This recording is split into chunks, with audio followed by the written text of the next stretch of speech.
castelo forte é o nosso Deus. Meus amados irmãos, boa noite. Nós cumprimentamos também aqueles que nos acompanham pelo YouTube, rogando sobre todos a bênção do Senhor, a iluminação do Espírito Santo, para que possamos compreender um pouco mais a respeito da palavra do nosso Deus. Eu quero convidar os irmãos para que abramos em Mateus, capítulo 6. Nós vamos continuar a exposição que temos feito na oração do Senhor, e hoje faremos o segundo sermão na terceira petição, que é: faça-se a tua vontade, assim na terra como no céu. Então eu quero convidar os irmãos para que abramos e façamos a leitura, então, da parte B do versículo 10 de Mateus 6. Leiamos: faça-se a tua vontade, assim na terra como no céu. Mais uma vez, meus irmãos: faça-se a tua vontade, assim na terra como no céu. Amém. Vamos orar mais uma vez. Querido Deus, nós te agradecemos, Senhor, por tudo que já fizemos aqui nesta noite. Te agradecemos pelos cânticos entoados que expressaram, ó Pai, o governo, o reinado do Senhor sobre o universo, sobre a criação, sobre as nossas vidas. Expressaram a grandeza do Senhor, Tu que és grande, Tu que és digno de todo louvor, Tu que reinas, ó Deus, sobre todas as coisas, sobre os nossos corações. E por isso, Pai Santo, de fato nós Te damos graças, ó Pai, porque o Senhor, apesar de toda a grandeza, de toda a soberania, o Senhor se importa conosco. O Senhor se inclina para ver o que se passa no céu, sobre a terra. O Senhor, ó Deus, mantém os teus olhos ativos e atentos em nosso favor, acompanhando cada uma das nossas ações, cada um dos nossos pensamentos, demonstrando, Pai Santo, que a tua soberania não é um governo despótico, tirânico, mas, muito pelo contrário, é um tipo de governo paternal, no qual o Senhor se desloca de toda a tua soberania para descer, estar entre nós, por meio de teu Filho Jesus, Tu que és o Emanuel, Deus conosco, que caminha conosco todos os dias ao nosso lado, para nos orientar, nos guiar, nos proteger, nos disciplinar e nos dar, ó Deus, uma vida cada vez mais próxima do teu Filho Jesus Cristo. Por isso nós te agradecemos, porque o Senhor nos tem ensinado pela tua palavra. O Senhor nos tem, ó Deus, agraciado com a boa palavra do Senhor. E nós te agradecemos, portanto, por este momento, porque a tua palavra também já foi lida aqui neste lugar. E nós cremos, ó Deus, que o teu Santo Espírito, ele é soberano para mover os corações e as mentes, para que creiamos, ó Deus, na tua palavra.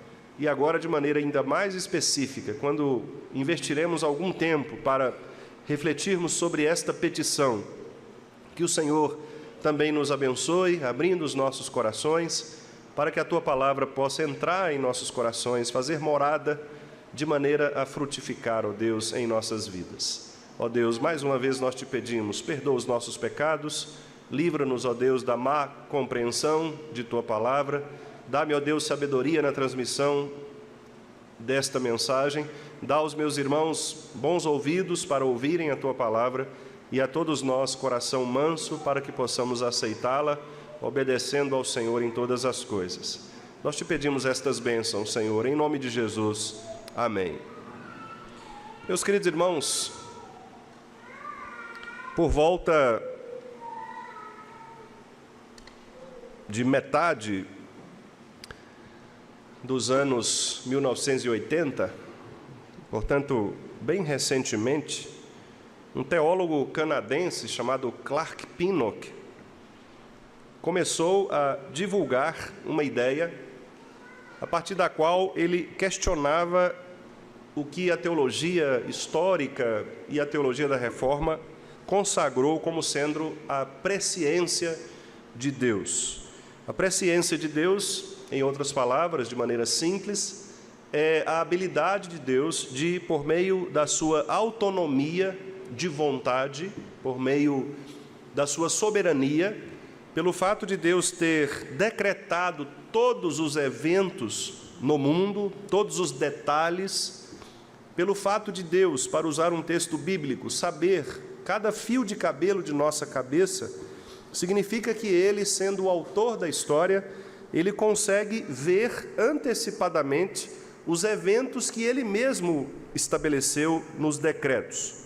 Contudo, este teólogo, Clark Pinnock, teólogo canadense, ali por volta de 1980, começou então a divulgar uma outra interpretação acerca da presciência de Deus. Depois, isso foi somado a outros teólogos também americanos, como o John Sanders e o David Basinger, no qual esta teologia passou então a tomar certa proporção no meio evangélico. E a ideia destes autores, destes teólogos, é que Deus, por ser soberano, Ele havia então permitido, ou Ele havia decidido abrir mão da sua soberania, abrir mão da sua presciência para capacitar o ser humano a escrever o futuro juntamente com Deus. Vou explicar de outra maneira. Para eles, Deus, mesmo sendo soberano, Ele resolveu dar ao homem também a participação na escrita do futuro, de modo que Deus, então, resolveu negar a sua presciência, ou, em outras palavras, Deus resolveu forçosamente não conhecer o futuro e deixar o futuro em aberto, para que, na interação da soberania de Deus de um lado e da responsabilidade do homem de outro, ambos, Deus e o homem, pudessem então construir o futuro. Isto se tornou bastante evidente no Brasil quando algumas tragédias, como por exemplo esta que nós estamos acompanhando, vivenciando lá no sul do país, mas de maneira específica, quando houve aquele tsunami na Ásia, em que muitas pessoas morreram. Naquele momento, alguns teólogos brasileiros resgataram essa ideia do Clark Pinnock, e eles então começaram a perguntar: será que de fato Deus, Ele é soberano, Ele conhece os detalhes do futuro? Será que Deus sabia que esta tragédia ia de fato acontecer? Ou esta tragédia é uma forma de Deus permitir que o homem também construa o seu próprio destino? É uma forma de Deus abrir mão da sua presciência, da sua soberania, para que o homem participe do governo ou da administração das coisas. Alguns teólogos brasileiros começaram a entrar por este caminho, e muitos começaram a pregar dos seus púlpitos esta ideia. E, resumidamente, então, eles afirmavam 4 coisas. Primeiro, o conhecimento que Deus tem de todas as coisas não foi estabelecido na eternidade. Então, esse foi o primeiro ponto. Eles entendiam que Deus, Ele conhecia todas as coisas, Ele conhece todas as coisas, mas este conhecimento de Deus não estava na eternidade. É um conhecimento, parte dele na eternidade, mas uma outra parte neste mundo, a partir do momento em que, ao se relacionar com os seres humanos, Deus vai conhecendo os percursos, conhecendo as decisões humanas e agindo de acordo com estas decisões. Como se Deus fosse uma espécie de mediador, uma espécie de administrador das crises humanas, uma espécie, para usar uma expressão bem contemporânea, de CEO, de uma empresa que assume ali a sua presidência, a sua regência e vai administrando os devidos problemas enquanto eles aparecem. Portanto, essa era a primeira afirmação deles. Deus conhece, mas Ele resolveu conhecer parte na eternidade e parte por meio da interação com os seres humanos. A segunda afirmação que eles faziam é que essa presciência de Deus, ou seja, o fato de Deus conhecer antecipadamente as coisas, ela não é exaustiva, ou seja, Deus não conhece todas as coisas, Deus conhece parte. E quando alguém acusava esta turma de que eles estavam quebrando o princípio da soberania de Deus, eles diziam não, nós não estamos quebrando o princípio da soberania, porque Deus, Ele mesmo resolveu se autolimitar. Então eles começaram a dizer que Deus era livre e na sua liberdade Ele então havia se limitado, Ele próprio havia se autolimitado e Ele próprio decidido não saber todas as coisas. Terceiro lugar, eles diziam que o relacionamento de Deus com o mundo é um relacionamento não necessariamente ou não tão abrangente quanto nós afirmamos. Por exemplo, eles entendem que Deus ele deixa algumas coisas acontecerem sem que Ele interfira nestas coisas. Então, é mais ou menos assim, olha, não vamos orar por isso, porque Deus tem outras coisas mais importantes com que se preocupar. Deus não vai ficar preocupado com uma gripe quando tem tantas pessoas morrendo numa enchente, por exemplo. Então, não precisa você ficar ocupando Deus ou atrapalhando Deus, porque Ele escolhe se relacionar com o mundo, não de uma maneira meticulosa, não de uma maneira abrangente e exaustiva, mas de uma maneira seletiva. Deus escolhe as coisas que Ele deseja atender, Ele escolhe onde Ele vai dar pitaco. Quarto lugar, eles afirmavam então que o futuro, por esta razão, ele não está totalmente seguro. Bom, se Deus ele resolveu na sua soberania se autolimitar, se Ele resolveu não conhecer todo o futuro, se Ele conheceu dar ao homem o direito, a liberdade de agir, então, naturalmente, por consequência lógica, o futuro ele é desconhecido de Deus. Obviamente, meus irmãos, esta teologia ou esta abertura na teologia causou um impacto muito profundo, muito grave no contexto da teologia histórica e da teologia confessional, conforme nós, reformados e confessionais, afirmamos. Clark Pinnock, que foi esse primeiro a providenciar estas ideias, escreveu o seguinte em relação ao futuro. Ele disse assim: a ideia da responsabilidade moral do ser humano exige que nós acreditemos que as ações não são determinadas, ou seja, elas não estão decretadas por Deus, elas não estão determinadas, nem interna, nem externamente. Uma importante implicação desta forte definição de livre-arbítrio é que a realidade permanece aberta e não fechada. Isso significa que uma novidade genuína pode aparecer na história. O que ele está chamando aqui de novidade genuína? Algo que Deus não conheça, que não pode ser prevista por ninguém, nem mesmo por Deus, diz o Clark Pinnock.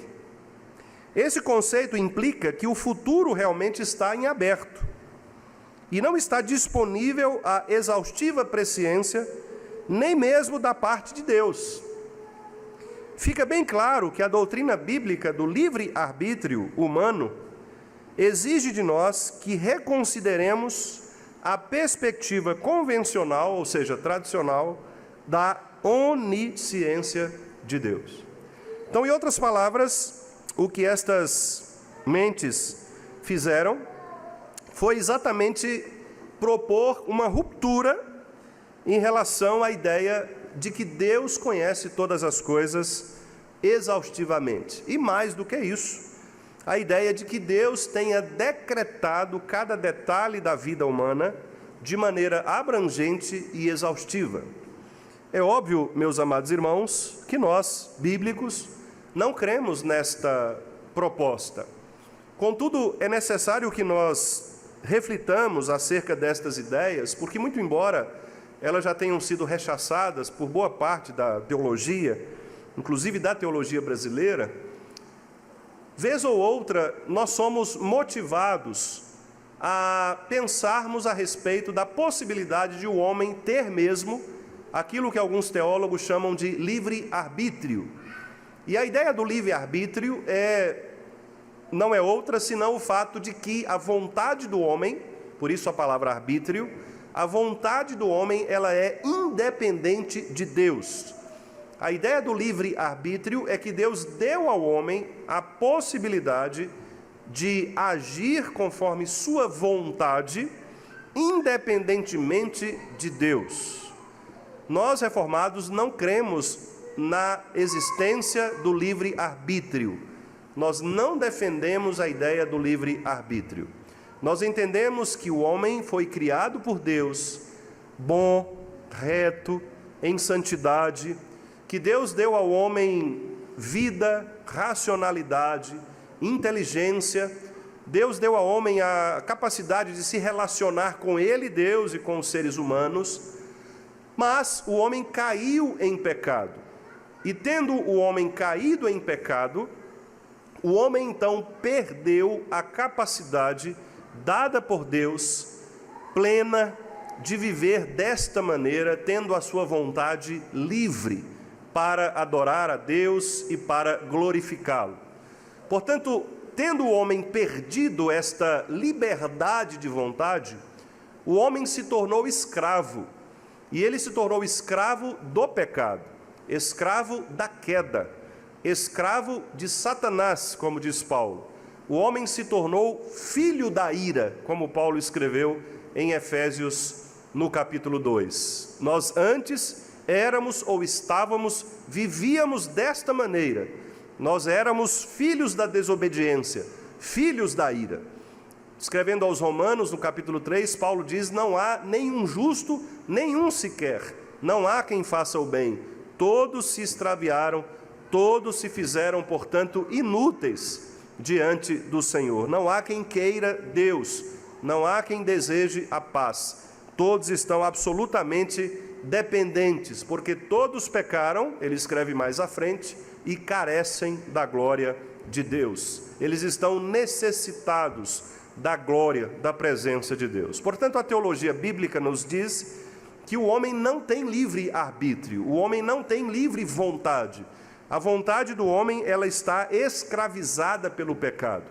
De modo que uma criança, quando ela é gerada no ventre materno, ela já está contaminada pelo pecado. Ela não é uma neutra espiritual, ela não está em neutralidade espiritual. Portanto, esta criança, ao nascer, ela não será exposta a duas possibilidades de espiritualidade. Ela caminhará apenas numa possibilidade, que é a rejeição contra Deus. O seu coração é um coração caído. Salmo 51, 5. Eu nasci em pecado e em pecado me concebeu minha mãe. Não eram gêmeos nascidos ainda, Romanos 8, quando Deus resolveu escolher Jacó, aborrecer de Esaú, para que Esaú fosse aquele que representasse os réprobos, os reprovados pelo Senhor. De maneira, portanto, irmãos, que de fato o ser humano ele é nascido em pecado, ele é gestado em pecado, e a não ser que uma grande obra da graça de Deus atue sobre a vida dele e haja uma regeneração, ele permanecerá filho da ira, permanecerá filho da desobediência, permanecerá contra Deus. A menos que a graça do Evangelho atinja o seu coração e ele receba uma nova vida. E aí sim, como Paulo escreve aos Coríntios, sendo ele uma nova vida, uma nova criatura, ele passará agora a glorificar a Deus. O homem revelará então agora a possibilidade de não pecar. Romanos capítulo 6, onde abundou o pecado, superabundou a graça. Haveremos então de pecar mais para que a graça aumente mais? Não, de modo nenhum. Porque agora nós temos a capacidade de não sermos mais escravos do pecado. Nós podemos não pecar.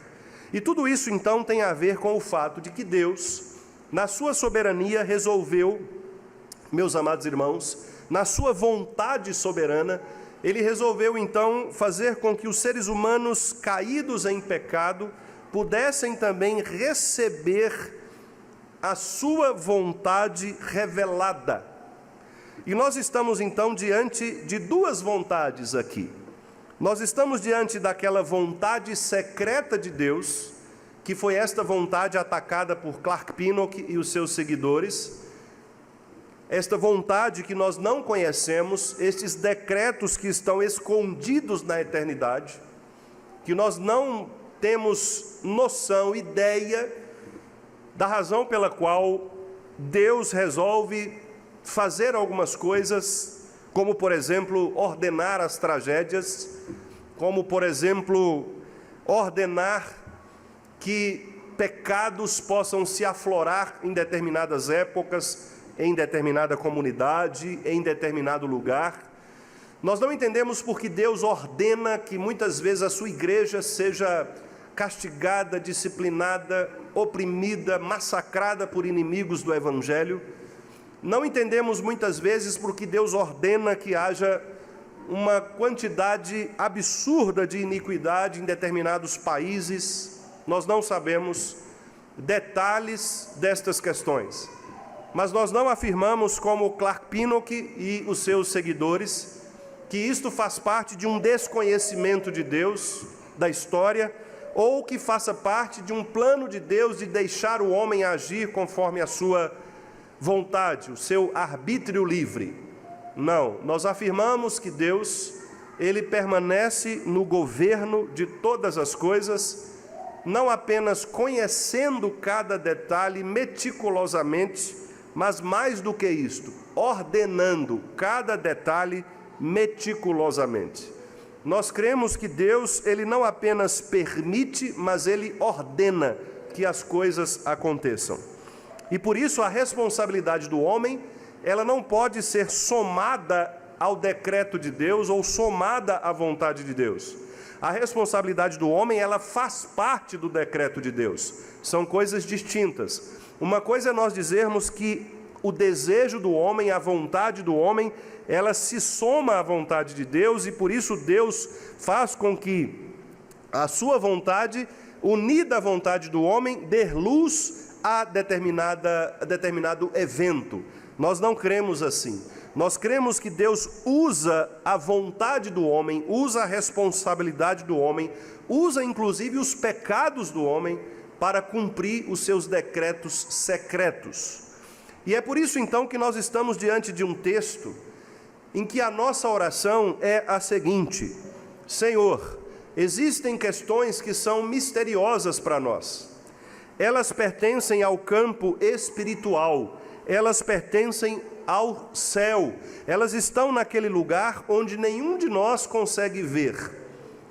Por isso, Senhor, nós desejamos que esta vontade que nós não conseguimos ver, esta vontade que faz parte do plano secreto do Senhor, esta vontade que está restrita ao decreto do Senhor, que esta vontade possa ser manifestada em nós de maneira visível, de maneira revelada, para que nós possamos conhecer os detalhes da Tua vontade. É esta a oração que Jesus nos ensina a fazer. Porque muitas vezes, meus amados irmãos, nós temos aquelas crises de pensarmos que a vontade de Deus é algo absolutamente inatingível, ou algo que depende de algum tipo de visão espetacular, ou de uma ação sobrenatural, uma ação fantástica de Deus. Não é assim. Deus está a cada momento e em cada detalhe agindo. O fato de nós estarmos aqui nesta noite, os irmãos estarem assentados nas posições em que vocês estão, de as coisas estarem funcionando como estão funcionando, de eu estar aqui, de o irmão Tiago estar ali, de nós estarmos juntos neste lugar, tudo isto detalhadamente está decretado pelo Senhor. Contudo, nem sempre nós conseguimos pensar na grandeza do que significa esta soberania de Deus, de controlar cada detalhe de nossa vida. Lembre-se de que cada fio de cabelo de nossa cabeça está contado pelo Senhor. Lembre-se de que cada pardal só pode cair se o Senhor ordenar. De modo, portanto, que o nosso Senhor Jesus deixou muito claro no seu ministério aos seus discípulos e para nós o que significa fazer com que a vontade decretada e secreta do Senhor se revele. Os discípulos, meus irmãos, muitas vezes não tinham consciência de como isso ia acontecer. Por exemplo, eles não sabiam quem seria o traidor.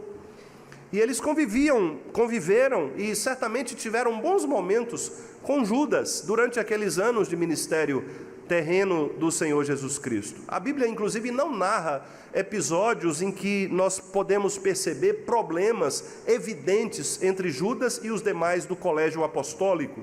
Muito provavelmente eles eram amigos, eles eram irmãos, no sentido de membresia de uma igreja, talvez, né? Nós não sabemos, por exemplo, o que passava na cabeça do apóstolo Paulo quando, em alguns momentos, ele era açoitado por perseguidores. Nós não temos a dimensão do que significou para Estevão ser entregue nas mãos daqueles que perseguiam a igreja de Jesus Cristo, inclusive Saulo, que estava bem próximo e que acompanhou o julgamento que foi feito de Estevão. Esses detalhes são coisas que nos impressionam, porque quando nós lemos a história bíblica e quando nós sabemos o final, nós somos tentados a extrair da história bíblica coisas que têm a ver com a nossa experiência. E quase sempre nós olhamos para o texto bíblico com o nosso olhar, com a nossa experiência. Contudo, é impossível que nós cheguemos ao pleno conhecimento das experiências daqueles irmãos que estavam envolvidos naqueles processos todos. De modo que não dá para nós chegarmos a uma certeza concreta do que se passava na mente e no coração daqueles irmãos que não sabiam o que iria acontecer. Mas fica-nos evidente, meus amados irmãos, pelas declarações que nós ouvimos das Escrituras, desses irmãos, que uma convicção eles tinham muito clara em seus corações. A convicção de que Deus estava no controle, de que Deus sabia de todas as coisas e não apenas sabia, mas Ele havia decretado todas as coisas. E por isso Paulo pôde escrever ao jovem pastor Timóteo, dizendo: olha, eu já estou sendo entregue como libação, como oferta. Eu já estou no fim da minha vida e eu serei morto. Eu derramarei o meu sangue, noutras palavras. Não o sangue que foi derramado de Cristo, o meu sangue não poderá salvar. Mas eu fiz aquilo para o qual eu fui chamado. Eu combati o bom combate. Eu perseverei na fé. Eu estou pronto para morrer. E esta declaração do apóstolo Paulo, ela não isenta, obviamente, nenhum tipo de emoção, de sensações que antecipam momentos de sofrimento. Não quer dizer que Paulo não tenha sentido o temor da morte, o medo de passar por aquele processo. Não significa dizer que Paulo não tenha sofrido, não tenha pensado, quem sabe, até mesmo em fugir daquela situação. Mas de uma coisa é certa, ele sabia que Deus governava o futuro. Paulo não considerou a possibilidade de um futuro aberto, de um futuro desconhecido por Deus. Paulo não considerou a possibilidade de ele construir o futuro juntamente com Deus.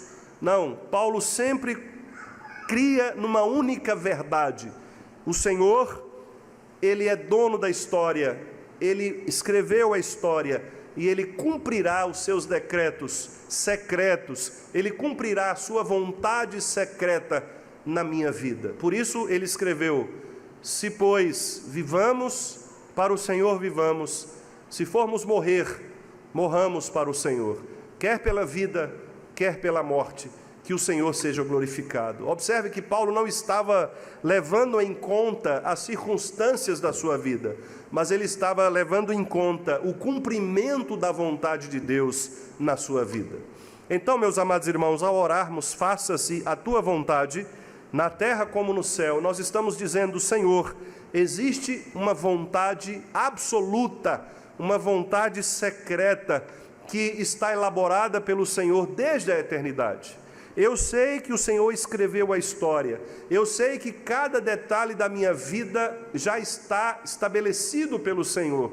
Eu sei, como Davi no Salmo 139, que todos os meus dias foram escritos e determinados quando nenhum deles havia ainda. Então, Senhor, o que eu te peço é que o Senhor possa revelar esta vontade secreta que eu não conheço na minha vida, de maneira que eu possa fazer na minha vida, nesta terra, aquilo que está decretado pelo Senhor no céu. Portanto, o que Jesus está nos ensinando aqui para dirigirmos a Deus Pai, é que a nossa autonomia, ela seja quebrada, para que a nossa soberba seja humilhada, e para que nós nos rendamos inteiramente à vontade soberana do Senhor. E, meus irmãos, parece um pedido fácil, mas não é, porque isso significa dizer que nós temos de reconhecer a nossa total falibilidade, nossa falência, nossa miséria. Nós temos de reconhecer que só Deus é infalível. Nós não, nós somos falíveis, somos miseráveis, somos corruptos, somos dependentes do Senhor. E se Deus mesmo em Cristo não nos restaurar, nós, meus irmãos, experimentaremos agruras, sofrimentos, experimentaremos distâncias de Deus, afastamentos do Senhor, que causarão em nossas vidas muitos males. Se nós estivermos cumprindo a vontade de Deus, significa que nós não sofreremos estas coisas? Não.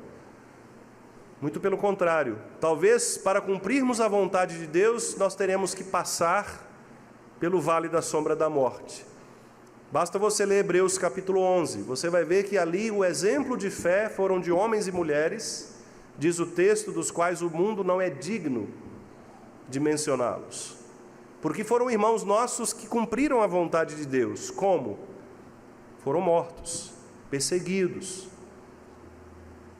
Portanto, sofrer neste mundo pode ser um projeto de Deus para a sua vida. Eu sei que é difícil falar isso, especialmente num tempo de teologias triunfalistas, que pregam apenas vitórias e prosperidades materiais. Mas este não é o Evangelho. O Evangelho é aquele que ensina que você talvez veio para esse mundo para sofrer. Talvez você será uma pessoa que experimentará doenças durante sua vida toda. Você será uma pessoa sempre doente. Basta você descobrir o que Deus quer fazer com a sua doença. Talvez Deus quer que você evangelize as pessoas do hospital. E talvez você vai ficar muitos dias internado, e ao invés de murmurar contra Deus, você deveria pregar o Evangelho. Talvez Deus está colocando você no hospital para que você seja um instrumento da graça do Senhor. Eu não sei. É uma hipótese. Descobrir a vontade de Deus, portanto, implica conhecer nossa própria vida e nosso relacionamento com o Senhor.